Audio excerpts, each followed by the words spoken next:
mo ah. Hindi naman, pare. Eto, okay lang naman ako. Pare, ito nga pala yung inaanak mo, si Dave. Dave, bless to Ninong. Maybe he can give Merry you Christmas Day. 1,000 dirhams today. Oy, pare. Mukhang ang dami mong pinamili ah. Ano ka ba pare, konti nga lang po, diba? Para lang may mapagsalusaluhan ngayong Pasko. Kasi alam mo naman, short tayo ngayon and na-delay pa yung sahod ni pare mo eh.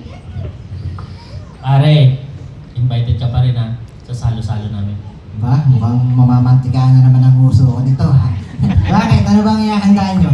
Aba, syempre pare, ang paborito nating lahat, baka. Yun nga lang, dahil dili ang sahod ko, baka corned beef muna pare.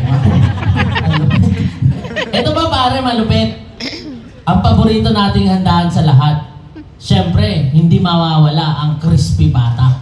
Yun nga lang, dili ang sahod, crispy patata muna tayo pare. And yung paborito natin dito sa Dubai, number 1, pinipilahan. Ayan, so isang bucket ng paborito mong KFC. Wow! Ayan pare, pero dahil delay ang sahod, kanto fried chicken muna kami pare. Pero invited ka pa rin. Ikaw talaga pare, maloko ka talaga. Dapat kasi, wag nyo na muna i-celebrate ang Christmas this year. Lilipas din yan. It's a big no pare, it's a big no. Alam mo, na-realize ko sa buhay, hindi mo naman kailangan bonggahin ang paghahanda sa Christmas. Ang mahalaga, naghanda ka at kasama mo ang pamilya.